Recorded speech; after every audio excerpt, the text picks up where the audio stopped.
Okay, you know what Twitter is, I know what Twitter is, even your grandfather knows what Twitter is. Please Let's admit fucking turn it's it a off. to But escape at oh this point. boy, we're going back to It's Twitter. essentially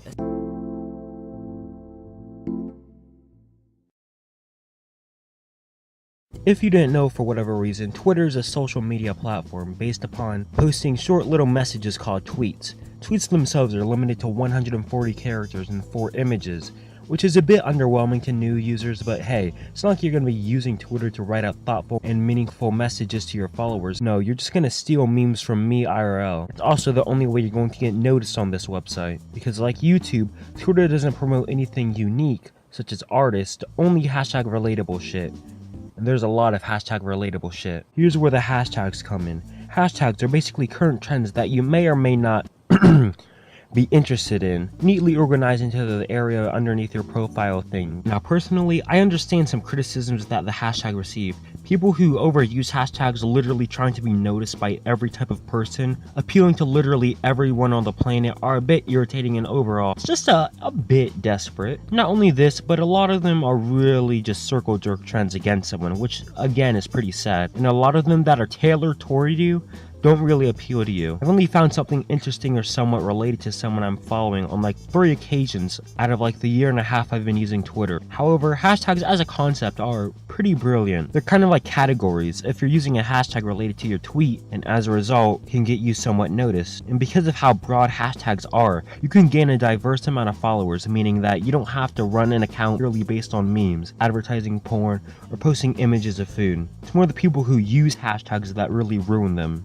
Now, even though there's things like hashtags you can't escape, you can basically avoid certain communities by just following the right people. Twitter likes to recommend random ass people, as well as shoving random tweets that people you follow like. This can lead you into an entire community, whether it be a bunch of memes, a bunch of edgy suicide notes, or a lot of people getting triggered by the most inoffensive shit. Let's take the SWJ community. You're likely not going to find a lot of Steve Shives unless you look for people like that, using stupid hashtags like hashtag if you're white you should die, which in my opinion makes Twitter a million times better than YouTube in terms of content and avoiding this type of content. Things like BuzzFeed manage to crop up regardless if you're subscribed to neo-Nazis who view women as inferior, but with Twitter, this whole site is basically blocked out unless you go out of your way to find it, which is why I'm kind of annoyed when people say Twitter is primarily an SWJ platform. You don't have to follow any of the extremist idiots, you don't have to click on any of the retarded hashtags, you're the only one to blame for it when you end up punching your wall. And speaking of complaining, people do that a fucking lot on Twitter. I just mentioned how viewing these types of people is completely optional, but I guess because of how Twitter works, where calling someone a misogynist racist is a lot easier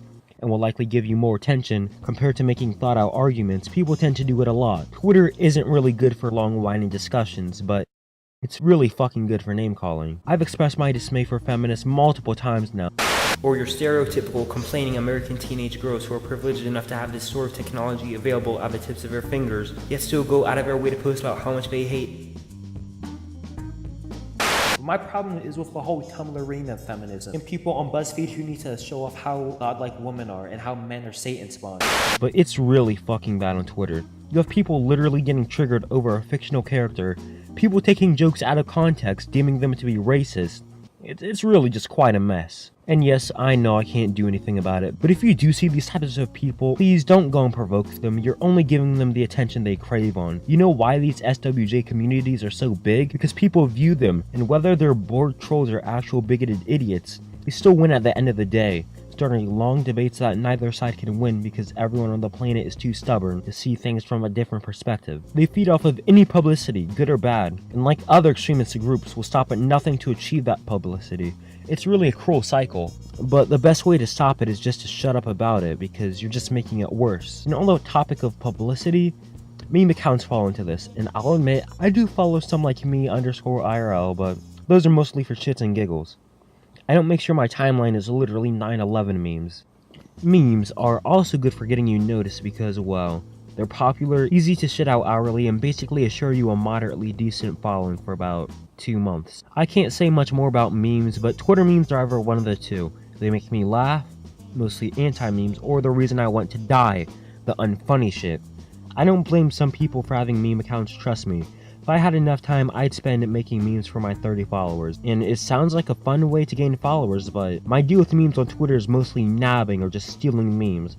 I know it's fucking memes, but retweeting exists for a reason, asshole. Don't post shit and claim it's yours, even if it's a fucking meme. That's still pretty scummy and just plagiarism. If you're gonna steal a meme because hitting the retweet button is too much work, as well as being original, at least credit the original creator. Imagine if this was YouTube and someone re-uploaded the video you spent hours making and got double the amount of views you got. You'd be pretty pissed, right?